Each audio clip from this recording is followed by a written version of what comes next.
అదే RTV app వార్తల్ని క్షణాల్లో చదివే అవకాశం ఉంటుంది. ఒక న్యూస్ పేపర్, ఒక టెలివిజన్ ఛానల్ మీ చేతుల్లో ఎప్పుడూ ఉంటాయి. పార్టీలు మారిన ప్రతిసారి అధికారంలోకి వచ్చిన ఏ నాయకుడైనా ప్రాంతీయవాదం తెరపైకి వచ్చేటువంటి పరిస్థితి ఉంది. గతంలో జగన్మోహన్ రెడ్డి అధికారంలోకి వచ్చిన నేపథ్యంలో విభజన ఈ వెనుకబడ్డ ప్రాంతాల అభివృద్ధి ధ్యేయంగా 3 రాజధానులు ప్రకటించారు. అందులో న్యాయ రాజధానికి కర్నూలు ప్రకటించిన నేపథ్యంలో ఇక్కడ లా కళా యూనివర్సిటీతో పాటు హెచ్ఆర్సీ లోకాయుక్త సంస్థలు తీసుకొచ్చారు. కానీ ఈరోజు తరలించేటువంటి ప్రక్రియ మొదలైంది. అందులో అధికారంలో ఉన్నటువంటి మంత్రి ఒకటే చెప్తున్నారు, ఇక్కడ తరలిపోవడం లేదు, ఉన్నాయంటున్నారు. ఈ నేపథ్యంలో వైసీపీ నాయకులంతా కూడా కలెక్టర్ని కలిశారు. అసలు ఏం చెప్పారు, అసలు ఏం జరుగుతుందనేది అంశం మీద మాట్లాడడానికి మాజీ ఎమ్మెల్యే ఉన్నారు. సార్ చెప్పండి, ఈరోజు కర్నూలులో ఉన్నటువంటి హెచ్ఆర్సీకి తరలిపోవడం లేదని మంత్రి స్టేట్మెంట్ ఎట్టుంది? ఇప్పుడు మంత్రి గారు అవగాహన ఉందా లేదో తెలియడం లేదు. ఎందుకంటే హైకోర్టులో అఫిడవిట్ ఫైల్ చేసింది గవర్నమెంట్. అన్ని లా యూనివర్సిటీలను అమరావతి తీసుకొని వస్తామని అఫిడవిట్ ఫైల్ చేసింది. ఏదో లోకేష్ గారు చెప్పినారు, మార్చడం లేదు, ఇవన్నీ కూడా ఐవాష్ అవుతుంది. నిజంగా ప్రభుత్వానికి చిత్తశుద్ధి ఉంటే మినిస్టర్ గారు ట్రై చేస్తే ఇదే అఫిడవిట్ అక్కడ ఉన్నటువంటి లా ఇన్స్టిట్యూషన్స్ ఏవి మేము తరలించడం లేదు, లా యూనివర్సిటీ కూడా అక్కడే పెడుతున్నామని హైకోర్టులో మళ్ళీ అఫిడవిట్ ఫైల్ చేపిస్తే ప్రజలు నమ్ముతారు. అంతేగాని హైకోర్టులో ఒక అఫిడవిట్ ఫైల్ చేసి ఇక్కడేమో తరలించడం లేదని లోకేష్ గారు చెప్పారంటే దాన్ని నమ్మాలంటే ఎవరు నమ్మేటువంటి పరిస్థితి ఉండదు. నిజంగా మీకు చిత్తశుద్ధి ఉంటే హైకోర్టులో అఫిడవిట్ ఫైల్ చేయండి, అప్పుడు మేము కూడా నమ్ముతాం. అంతేగాని ఊరికే కంటి తుడుపు మాటలు మాట్లాడితే ప్రజలు నమ్మేటువంటి పరిస్థితి లేదు. నేను మంత్రి గారికి కూడా చెప్తున్నాను, కర్నూలు జిల్లా ప్రజలు కానీ కర్నూలు పట్టణ ప్రజలు కానీ మీకు అందరికి ఓట్లేసి గెలిపించినారు. ఈరోజు అంతో ఇంతో అభివృద్ధి చెందుతూ ఉంది కర్నూలు జిల్లా. 2 జిల్లాలుగా విడిపోయినాక కర్నూలు పూరెస్ట్ డిస్ట్రిక్ట్ అయిపోయింది ఇప్పుడు స్టేట్లో.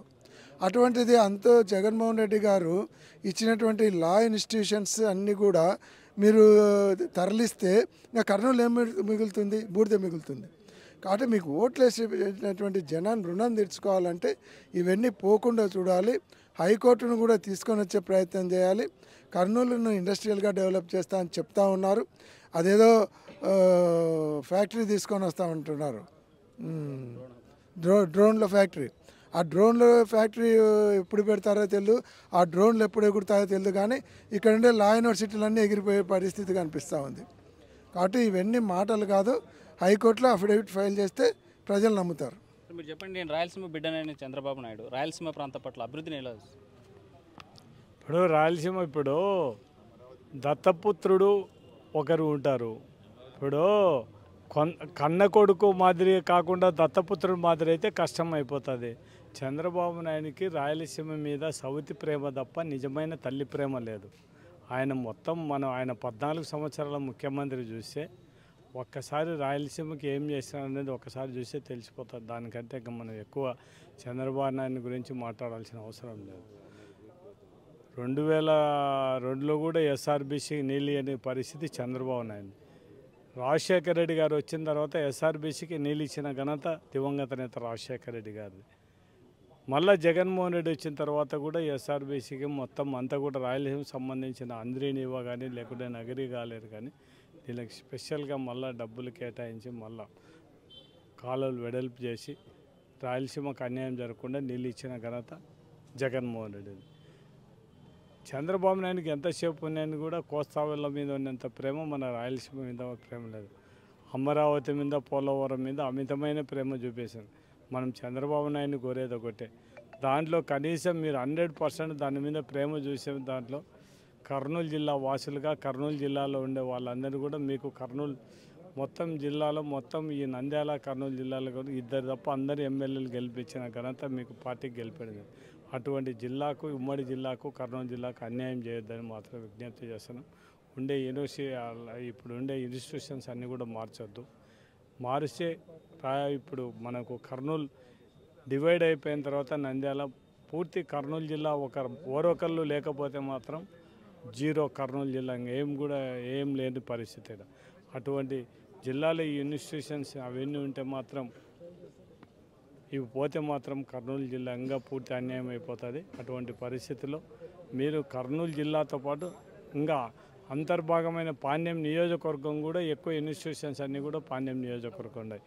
లా యూనివర్సిటీ కానీ ఇవన్నీ కూడా పోయే పరిస్థితి ఉంటుంది. కాబట్టి ఖచ్చితంగా తెలుగుదేశం ప్రభుత్వానికి కనీసం మీకు రాయలసీమ అంతో ఇంతో ప్రేమ అంటే ఆ ప్రేమ చూపించి ఇన్స్టిట్యూషన్స్ మార్చొద్దని మాత్రం విజ్ఞప్తి ప్రేమ ఉంది కాబట్టి అనంతపురంలో కియా పెట్టాను, ఓరొకళ్ళు పారిశ్రామిక హబ్ చేస్తున్నాను, డ్రోన్ హబ్ కూడా తీసుకొస్తున్నాను, డెవలప్ చేస్తున్నాను. అట్లా కాదబ్బా, మీకు ఒకటి చెప్తాను, చంద్రబాబు నాయుడు చేసేది ఏం లేనే లేదు. అంతకుముందు కిరణ్ కుమార్ రెడ్డి ఉన్నప్పుడే ఓరొకళ్ళు ఇండస్ట్రియల్గా ఆ రోజే ప్రపోజల్ పెట్టినారు. ల్యాండ్ అవన్నీ కూడా సోలార్ అవన్నీ కూడా ప్రపోజల్. ఈయన వచ్చిన తర్వాత చేసింది ఏం లేనే లేదు. అప్పుడు ఉండే పరిస్థితి పాలసీల ప్రకారం చేసినారు తప్ప అట్లా అనుకునే పడైతే జగన్మోహన్ రెడ్డి టైంలోనే గ్రీన్కో 15,000 కోట్లతో ఈరోజు మొత్తం వరల్డ్లోనే ఫేమస్ అయిన ఫ్యాక్టరీ మొత్తం ఇండస్ట్రీ రావడం జరిగింది. అంటే మొత్తం వాటర్తో మొత్తం సోలారు హైడ్రో పవర్ ఒకటేసాట యూజ్ చేసుకునే పరిస్థితి దగ్గర మొత్తం అంత మంచి బ్యూటిఫుల్ ప్రాజెక్ట్ రావడం జరిగింది. అది జగన్మోహన్ రెడ్డి వచ్చిన తర్వాతనే మొత్తం అందరిని రైతులను ఒప్పించి ఈరోజు ఎటువంటి ఇబ్బంది లేకుండా కూడా చేసిన పరిస్థితి. ఈ ఓరొకల్ ఇండస్ట్రీ దానికి కూడా మొత్తం ల్యాండ్ అక్వైర్ చేసిన దాంట్లో కూడా మొత్తం జగన్మోహన్ రెడ్డి టైంలో సాగులో ఉండే ప్రతి ఒక్క రైతుకు డబ్బులు ఇచ్చినాం.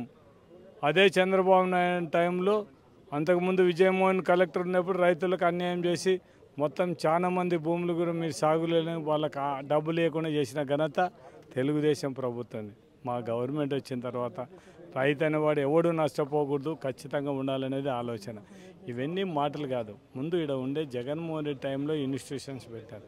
అవి కాకుండా కాపాడాల్సిన బాధ్యత మంత్రి ఆయన చెప్పడం జరుగుతుంది. ఏదో మార్చడం లేదని చెప్పడం, అంత మార్చలేదని మీకు అంత ధైర్యం ఉంటే లోకేష్ బాబు మీకు చెప్పిందంటే మీరు కోర్టులోనే పిటిషన్ విత్డ్రా చేసుకోండి, అందరం హ్యాపీ. మీకు అందరికీ థ్యాంక్స్ చెప్తాం.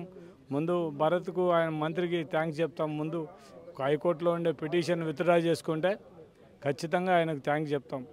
మా మంచి పని చేస్తాను, మీరు చెప్పిన మాట మీద నిలబడి విత్డ్రా చేశాను. ఊరికే మాటలు చెప్పడం కాదు, ఊరికే పని జరిగేటట్టు చూడండి. ఖచ్చితంగా రాయలసీమకి ఏమన్యాయం జరిగినా కూడా ఎవ్వరం కూడా కర్నూలు జిల్లాకు సంబంధించిన వరకు మేము ఏ ఉద్యమాలు చేయడానికైనా ఏదానికైనా సిద్ధంగా ఉంటాం. కాబట్టి పొరపాటున ఇన్స్టిట్యూషన్ పోకుండా చూడడానికి మా వంతు ప్రయత్నం మేము చేస్తాం. వెనుకబడిన ప్రాంతాల పట్ల చంద్రబాబు యొక్క వైఖరి ఎట్లా? ముందు నుంచి కూడా ఆయనకు ఎందుకు రాయలసీమ అంటే ఒక ద్వేషం. 14 సంవత్సరాలు అన్ని రకాలుగా అనుభవాలు ఉన్నాయి మన రాయలసీమ ప్రాంత ప్రజలకు కూడా. మరొకసారి అంటే నమ్మి మొన్న గెలిపించినారు, ఏదో మారింటాలే అన్నట్టుగానే అందరు ఎక్స్పెక్టేషన్. కానీ మారలే, విశ్వరూపం చూపిస్తున్నాడు. ఎందుకు కసి పెంచుకున్నాడో ఈ రాయలసీమ వాసి 14 సంవత్సరాల ముఖ్యమంత్రిగా చేసినటువంటి అనుభవం ఉంది. అటుపక్క బీజేపీతో అలయన్స్లో ఉన్నారు.